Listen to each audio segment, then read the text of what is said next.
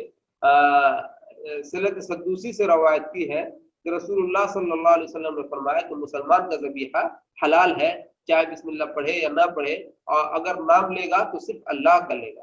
لیکن مسلمان اگر کوئی ذبح کرتا ہے تو اس کا کھانا حلال ہے، چاہے وہ بسم اللہ پڑھے یا نہ پڑھے، کیونکہ اگر وہ نام لے گا تو اللہ کا نام لے گا، کسی بت کا یا کسی اپنے معبود کا نام نہیں لے گا۔ اور اس کی تائید ان کے نزدیک ابن عباس رضی اللہ عنہ کے قول سے ہوتی ہے، کہ جسے دارقطنی نے روایت کی ہے کہ اگر مسلمان ذبح کرے اور اللہ کا نام لے تو اسے کھا لے، اس لیے کہ مسلمان کے اندر اللہ کے ناموں میں سے ایک نام ہے، اس لیے کہ مسلمان کے اندر اللہ کے ناموں میں سے ایک نام ہے۔ اور عائشہ رضی اللہ عنہا کی گزشتہ جو حدیث ہے اس سے بھی استدلال کیا، جس میں نبی کریم صلی اللہ علیہ وسلم نے نئے مسلمانوں کو دیے ہوئے گوشت کے بارے میں فرمایا کہ تم لوگ بسم اللہ کہو اور کھا لو، جب تم کو آدمی دے تو اس کو بسم اللہ کہو اور کھا لو۔ یہ لوگ کہتے ہیں کہ اگر بسم اللہ کہنا شرط ہوتا تو جب تک ذبح کرتے ہو اسے کہنے کا یقین نہیں ہو جاتا، آپ صلی اللہ علیہ وسلم کو گوشت کھانے کی اجازت نہیں دیتے۔ اس سے پتہ چلا کہ اگر کوئی مسلمان نے ذبح کیا ہے تو ہمیں غالب گمان نہیں رکھنا چاہیے کہ اس میں بسم اللہ کا، اور اگر خدا نخواستہ بھول بھی گیا ہو تو اس میں کوئی مذائقہ نہیں ہے، بلکہ اس میں بسم اللہ پڑھ کر کے انسان کھا لے۔ البتہ اگر یہ کہ کوئی غیر اللہ کے نام پر کسی نے ذبح کیا ہے یا اسلامی طریقے سے ذبح نہیں کیا ہے تو ایسے جانور کا گوشت نہیں کھانا چاہیے، اس سے احتیاط کرنی چاہیے۔ امام خطابی کہتے ہیں کہ یہ حدیث دلیل ہے کہ بسم اللہ پڑھنا ذبیحہ کے حلال ہونے کے لیے شرط نہیں ہے، اس لیے کہ اگر شرط ہوتا تو مشکوک حالت میں ذبیحہ کھانا بالکل بھی حلال نہیں ہوتا، اور اللہ کے رسول صلی اللہ علیہ وسلم یہ نہیں کہتے کہ تم بسم اللہ کہہ کے کھا لو۔ اور قرآن کریم میں ایک آیت ہے کہ وَطَعَامُ الَّذِينَ أُوتُوا الْكِتَابَ حِلٌّ لَكُمْ، جو اہل کتاب ہیں ان کا کھانا تمہارے لیے حلال ہے، یعنی ان کا ذبیحہ تمہارے لیے حلال ہے۔ اس سے بھی ان لوگوں نے استدلال کیا ہے کہ کیا ہے کہ اس کا مطلب اس لیے کہ جو اہل کتاب ہے یہود و نصارہ وہ تو بسم اللہ نہیں کہیں گے جو جس لفظ کو ہم کہتے ہیں، لیکن پھر بھی ان کے ذبیحے کو حلال کہا گیا۔ کیوں؟ اس لیے کہ وہ لوگ جب ذبح کرتے ہیں یا وہ جب مطلب یہ کہ وہ بھی اپنے حساب سے اللہ ہی کا نام لیتے ہیں، وہ کسی غیر اللہ کے نام سے ذبح نہیں کرتے، کیونکہ وہ بھی اہل کتاب ہے، وہ بھی جانتے ہیں کہ ذبح کس کے نام پہ کرنی چاہیے، اللہ کے نام سے، اس لیے ان کا ذبیحہ کھانے کو شریعت اسلامیہ نے حلال قرار دیا ہے۔ اور اس سلسلے میں بات گزشتہ اسباق میں 6 پارے میں سورہ مائدہ میں کی تفسیر میں گزر چکی ہے۔ یہ ہے اس لیے یہ شک بہرحال باقی رہتا ہے کہ انہوں نے بسم اللہ کہا ہے یا نہیں، اس لیے کہ اہل کتاب ہیں وہ پابند نہیں ہے تو آئے انہوں نے بسم اللہ کہا یا نہیں۔ اس کے باوجود اللہ رب العالمین نے کہا ہے کہ تم اہل کتاب کا کھانا یا اہل کتاب کا ذبیحہ تمہارے لیے حلال ہے۔ اور یہ تیسرا قول ہے، پہلا قول کہ بالکل جائز نہیں ہے، دوسرا قول یہ ہے کہ بسم اللہ کہنا شرط نہیں ہے، بلکہ یہ ہے کہ مطلب اس سے مراد غیر اللہ کے نام پر ذبح کی ہوئی جانور ہے، اور ورنہ تو کسی مسلمان کا ذبح کیا ہوا جانور ہو تو اس کو کھا سکتے ہیں۔ اور تیسرا قول کیا ہے، اور یہ قول جو امام حنیفہ اور ان کا اصحاب اور اسحاق بن راہویہ رحمہ اللہ کا ہے، اور امام مالک اور امام احمد کا بھی مشہور قول یہی ہے کہ اگر ذبح کرنے والا بسم اللہ کہنا بھول گیا تو کوئی حرج نہیں، اور اگر قصداً بسم اللہ نہیں پڑھا ہے تو کھانا جائز نہیں ہوگا۔ دوسرا قول تیسرا قول کہ اگر بھول گیا بسم اللہ کہنا تو کوئی بات نہیں، لیکن اگر قصداً یہ کہ نہیں ہم بسم اللہ نہیں پڑھیں گے تب کھانا جائز نہیں ہوگا۔ اور علی ابن عباس، سعید بن المسیب، عطا، طاؤس، حسن بصری، امام ابو مالک اور متعدد لوگوں کا یہی قول ہے کہ اگر انسان بھول گیا ہو تب تو کوئی مذائقہ کی بات نہیں ہے، لیکن اگر جان بوجھ کر بسم اللہ نہیں کہے تو پھر جائز نہیں ہوگا۔ ان حضرات نے ابن عباس رضی اللہ عنہ کی روایت سے استدلال کیا ہے، جسے بحقی نے مرفوعاً روایت کی ہے کہ مسلمان کا نام کافی ہے، اگر ذبح کرتے تو بسم اللہ کا نام بھول جائے تو اللہ کا نام لے اور کھا لے۔ لیکن صحیح ہے کہ ابن عباس رضی اللہ عنہ کا قول ہے، یہ حدیث نہیں ہے، مرفوع روایت نہیں ہے۔ جیسے اوپر جو ایک روایت موجود ہے کہ ابن عباس رضی اللہ عنہ نے کہا کہ مسلمان کا ذبح کرنا ہی کافی ہے، تو یہ لوگ اس کا جواب یہ دیتے ہیں کہ یہ ابن عباس رضی اللہ عنہ کا اپنا قول ہے، یہ حدیث مرفوع نہیں ہے۔ البتہ ان کی دلیل قرآن کی آیت ہو سکتی ہے کہ ربنا لا تؤاخذنا ان نسینا واخطانا، اے اللہ اگر ہم بھول جائیں یا غلطی کر جائیں تو اللہ تو ہمارا مواخذہ نہ کرنا۔ اور نبی صلی اللہ علیہ وسلم نے فرمایا کہ اللہ تعالیٰ نے میری امت سے بھول اور غلطی کو درگزر کر دیا ہے، اس حساب سے یہ دلیل بن سکتی ہے، انہوں نے کہا۔ امام شوکانی رحمہ اللہ نے پہلی رائے کو ترجیح دی ہے، اور حافظ ابن کثیر نے دوسری رائے کو، یعنی ان کے نزدیک بسم اللہ پڑھنا مستحب ہے، شرط نہیں، اور صاحب محاسن التنزیل نے بھی اسی رائے کو ترجیح دی ہے۔ لیکن احتیاط کا تقاضا یہی ہے کہ اگر ذبح کرنے والے نے قصدن بسم اللہ نہیں کہا ہے تو اسے نہ کھایا جائے۔ دیکھیے اس میں دو قول آ گئی کہ اگر بہتر، دیکھیے صحیح بات یہی ہے کہ بسم اللہ کہنا شرط نہیں ہے، مستحب ہے، لیکن اگر کسی نے نہیں کہا تو مطلب کھایا جا سکتا ہے۔ لیکن احتیاط کا تقاضا یہ ہے کہ اگر ذبح کرنے والے نے جان بوجھ کر کے بسم اللہ چھوڑ دیا، بھول کر کے چھوڑ دیا تو کوئی بات نہیں، لیکن اگر جان بوجھ کر کے اگر کسی نے بسم اللہ کہنا چھوڑ دیا ہے، نہیں کہا ہے، تو اسے نہ کھایا جائے، یہی احتیاط ہے، کیونکہ قرآن کریم کے ظاہری الفاظ اسی پر دلالت کرتے ہیں۔ الفاظ یہ ہے کہ وَلَا تَأْكُلُوا مِمَّا لَمْ يُذْكَرِ اسْمُ اللَّهِ عَلَيْهِ، جس پر اللہ کا نام نہ لیا گیا ہو اسے تم نہ کھاؤ۔ ہاں اگر مسلمان ذبح کرنے والا بسم اللہ کہنا بھول گیا ہے تو قرآن و سنت میں موجود دلائل کے پیش نظر اس کا کھانا جائز ہوگا۔ کوئی مسلمان ذبح کرنے والا اور وہ بسم اللہ بھول گیا ہے، نہیں کہا ہے، تو جائز ہوگا، اس لیے کہ اللہ کے رسول نے کہا کہ بسم اللہ پڑھو اور تم اس کو کھا لو، جن سے ثابت ہوتا ہے کہ اللہ نے امت مسلمہ سے غلطی اور بھول چوک کو درگزر کر دیا ہے۔ اور یہ جو قرآن کریم میں آیا ہے کہ اہل کتاب کا ذبیحہ کھانا حلال ہے، تو یہ الگ حکم ہے جسے مسلمان کے ذبیحہ کے ساتھ خلط ملط کرنا صحیح اور درست نہیں ہے۔ یعنی کہ وہ ایک الگ حکم ہے کہ اہل کتاب کیونکہ مطلب اہل کتاب ہیں اور ان پر بھی اللہ رب العالمین نے قرآن کتاب نازل کی ہے اور وہ بھی کسی حد تک اللہ کو مانتے ہیں، اس لیے ان کا ذبیحہ ہمارے لیے حلال ہے۔ اس کے بعد اللہ تعالیٰ فرما رہا ہے او من کان میتا فاحییناہ وجعلنا له نورا یمشی به فی الناس کمن مثله فی الظلمات لیس بخارج منها كذلك زین للکافرین ما كانوا یعملون۔ او من کان میتا، کیا جو شخص مردہ تھا، او کیا من کان میتا جو شخص کیا تھا مردہ تھا، فاحییناہ تو پھر ہم نے اسے کیا کیا زندہ کیا، وجعلنا له نورا اور ہم نے اس کے لیے کیا کیا ایک نور مہیا کر دیا، یمشی بھی فی الناس جس کی مدد سے وہ لوگوں میں چلتا ہے، لوگوں کے درمیان چلتا پھرتا ہے۔ کیا یہ آدمی اس شخص کی طرح ہو سکتا ہے کمم مثلہ فی الظلمات کہ جو تاریکیوں میں گرا ہوا ہے، ایک شخص کے لیے ہم نے نور دیا، روشنی دیا، وہ روشنی کی وجہ سے لوگوں کے درمیان چلتا پھرتا ہے، اس کے مقابلے میں ایک اور شخص ہے جو کیا ہے، جو لوگ بالکل تاریکیوں سے چاروں طرف سے گھرا ہوا ہے اور اس سے نکل ہی نہیں سکتا ہے، تو کیا ایسا آدمی اس آدمی کی طرح ہو سکتا ہے؟ کذالک زین للکافرین ما کانوا یعملون، کافروں کے اعمال ان کے لیے اسی طرح خوشنما بنا دیے جاتے ہیں۔ جو کافر ہیں، جو کفار ہیں، جو کفر کرتے ہیں، وہ کیا کرتے ہیں، اسی طریقے سے اپنے اعمال میں وہ خوش رہتے ہیں جو تاریکی میں گھرے ہوئے شخص کی طرح سے، حالانکہ روشنی اور تاریکی والا کبھی بھی برابر نہیں ہو سکتا۔ تو کیا جو شخص مردہ تھا، کیا تھا مردہ تھا، او من کان میتا کیا جو شخص مردہ تھا، فاحییناہ تو پھر ہم نے اس کو زندہ کیا، وجعلنا له نورا یمشی به فی الناس اور ہم نے اس کے لیے نور مہیا کر دی، نور روشنی دے دی جس کی بنیاد پر وہ کیا کرتا ہے، لوگوں میں چلتا پھرتا ہے۔ کمم مثلہ کیا وہ شخص اس کی طرح ہو سکتا ہے، فی الظلمات جو شخص روشنی تاریکی میں ہے، اندھیرے میں ہے، لیس بخارج منها اور وہ اس سے نکل نہیں سکتا۔ کذالک زین للکافرین ما کانوا یعملون اور کافروں کے لیے اسی طرح ان کے اعمال ہم کیا کرتے ہیں، خوشنما بنا دیتے ہیں۔ دیکھیے اس آیت میں اللہ تبارک و تعالیٰ نے مومن اور کافر کی ایک مثال بیان کی ہے۔ مومن کیسا ہوتا ہے، وہ روشنی میں ہوتا ہے، اور مقصود یہ ہے کہ مومنوں کو کافروں کی اتباع سے نفرت دلائے، کہ ایسا نہ ہو کہ مومن کافروں کی چڑک بھڑک یا یہ کہ ان کی شان و شوکت اور ان کی مال و دولت اور ملکوں میں ان کا گھومنا پھرنا، ان ساری چیزوں کو دیکھ کر کے احساس کمتری کا شکار ہو جائے اور یہ سوچے کہ دیکھو اللہ رب العالمین نے کو کتنا کیا ہے۔ تو اللہ تعالیٰ نے اس آیت کے اندر اسی چیز کی مثال بیان کرتے ہوئے فرمایا ہے کہ دیکھو حقیقت میں وہ جو ان کی دولت ہے یا ان کی جو مطلب یہ کہ اپنی شان و شوکت ہے، یہ سب چند روزہ ہے، لیکن حقیقت یہ ہے کہ وہ ان کا دل تاریکیوں میں ڈوبا ہوا ہے، وہ بالکل تاریکیوں میں چاروں طرف سے گھرا ہوا ہے اور اس کے پاس ہدایت نام کی کوئی چیز نہیں ہے، اور وہ تمہاری طرح ہدایت یافتہ نہیں، ان کے پاس ایمان کی روشنی نہیں ہے، علم کی روشنی نہیں ہے، قرآن کی روشنی نہیں ہے، جس سے وہ محروم ہے۔ اس لیے تمہیں ان سے مرغوب ہونے کی ضرورت نہیں ہے، اور یہ ہے کہ ان سے تمہیں خوش ہونے کی یا یہ کہ ان کی چیزوں سے تمہیں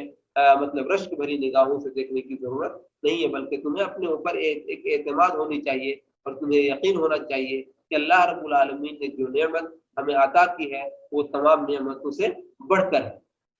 اسی لیے اللہ تعالیٰ یہ اس آیت کا مقصود ہے۔ انسان کفر و ضلالت میں بھٹک رہا تھا، اور کافر کی ایک مثال بیان کی ہے، اور کہ انسان جو ہے کفر و ضلالت میں بھٹک رہا تھا، یعنی جو عام انسان، اللہ رب العالمین نے فرمایا کہ او من کان میتا، کہ انسان جو مردہ تھا، مردہ سے مراد کفر و ضلالت میں ڈوبا ہوا ہونا انسان کا۔ جب انسان کا دل مردہ ہو، انسان مطلب کفر میں اور ضلالت میں اور تاریکی میں بھٹکا ہوا ہو، تو ایک طرح سے وہ مردہ ہی ہے۔ اسی کو اللہ نے کہا کہ پھر ہم نے اس کو زندہ کیا، یعنی مومن کی مثال بتایا، اور دوبارہ ہم نے اس کو نور اور روشنی عطا فرمائی، تو گویا کہ اس کو زندہ کرنا، اس کے دل کو ہم نے کیا کر دیا، زندہ کر دیا۔ اسی کی مثال فرمایا کہ فَأَحْيَيْنَاهُ وَجَعَلْنَا لَهُ نُورًا، اور گویا کہ وہ مردہ تھا تو اللہ نے اس کے دل کو ایمان کے ذریعے دوبارہ زندہ کر دیا اور وہ مومن بن گیا۔ لیکن جسے اللہ ایمان کی توفیق نہیں دیتا، وہ کفر و شرک کی تاریکیوں میں کیا ہوتا ہے، بھٹکتا رہتا ہے۔ ایسا شخص کفر کی اور شرک کی تاریکیوں میں بھٹکتا رہتا ہے، اور گویا وہ زندہ ہوتے ہوئے بھی مردہ ہوتا ہے، کیونکہ اصل زندگی ایمان کی زندگی ہے۔ اور اللہ رب العالمین نے قرآن کریم کو متعدد آیات میں ایمان کو زندگی اور روشنی سے، اور کفر کو موت اور تاریکی سے تعبیر کیا ہے، اور اس کو بتایا ہے کہ ایمان جو ہے حقیقت میں زندگی ہے، کیونکہ یہ انسان کے دل کو زندہ رکھتی ہے، اور اس کی وجہ سے انسان اللہ رب العالمین کی معرفت سے ہمکنار ہوتا ہے، اسے دنیا کی حقیقت سے واقفیت اور آگاہی ہوتی ہے۔ اور اس کے مقابلے میں ایک شخص جو کفر کی تاریکیوں میں، شرک کی تاریکیوں میں تابکوئیاں مارتا رہتا ہے، اسے دنیا کی حقیقت اور آخرت کے مطلب یہ ہے کہ حقیقت کے بارے میں کچھ بھی علم نہیں ہوتا، اگرچہ وہ دنیا کے اندر لکھ پتی ہو، کروڑ پتی ہو، اور یہ ہے کہ دنیا کے ناز و نعمت سے وہ مطلب ہے کہ اپنے آپ کو مستفید کر رہا ہو، لیکن حقیقت میں وہ تاریکی میں اور گمراہیوں میں بھٹکا ہوا انسان ہے۔ اور اسی طرح پھر اللہ تعالیٰ فرماتا ہے وَكَذَلِكَ جَعَلْنَا فِي كُلِّ قَرْيَةٍ أَكَابِرَ مُجْرِمِيهَا لِيَمْكُرُوا فِيهَا وَمَا يَمْكُرُونَ إِلَّا بِأَنفُسِهِمْ وَمَا يَشْعُرُونَ۔ اور اسی طرح وَكَذَلِكَ جَعَلْنَا، اور اسی طرح ہم نے بنایا ہر گاؤں میں، فی کل قریۃ، ہر قریہ میں، ہر بستی میں، قریہ سے مراد گاؤں یعنی بستی، کوئی بھی بستی ہو، شہر ہو، گاؤں ہو، ہر بستی میں ہم نے بنایا کیا، اکابر مجرمیہا، اسی طرح ہم ہر بستی کے مجرموں ہی کو وہاں کا بڑا بنا دیتے ہیں۔ یعنی عام طور پر کیا ہوتا ہے، جو ہر شہر میں جو لیڈرز ہوتے ہیں، جو سرغنہ ہوتے ہیں، وہ مجرمین ہی ہوتے ہیں۔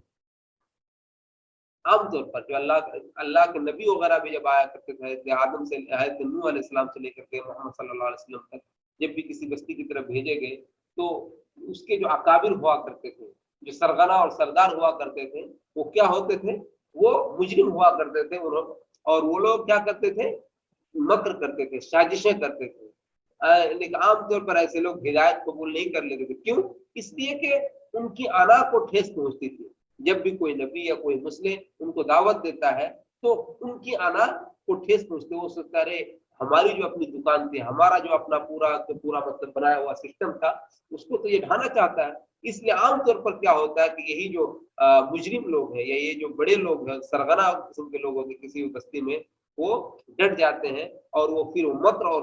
مطلب کیا کرتے ہیں، سازش کرتے ہیں اہل حق کے خلاف، اور مطلب ایک انبیاء کے خلاف۔ تو اللہ تعالیٰ فرما رہا ہے وَكَذَلِكَ جَعَلْنَا فِي كُلِّ قَرْيَةٍ أَكَابِرَ مُجْرِمِينَ، اور اسی طرح ہم ہر بستی کے مجرموں کو ہی وہاں کا بڑا بنا دیتے ہیں، تاکہ اس میں اللہ کے دین کے خلاف سازشیں کریں، تاکہ ایسے لوگ اس شہر کے اندر رہ کر کے، اس شہر میں یا اس بستی میں اللہ کے دین کے خلاف کیا کریں، سازشیں کریں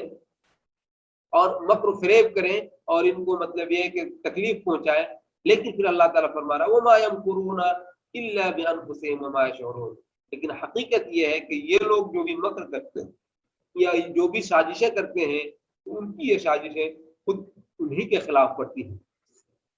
یہ جو مکر کرتے ہیں، سازش کرتے ہیں نبیوں کے خلاف، اور غلاتے ہیں لوگوں کو، اور ان کے خلاف مطلب یہ ہے کہ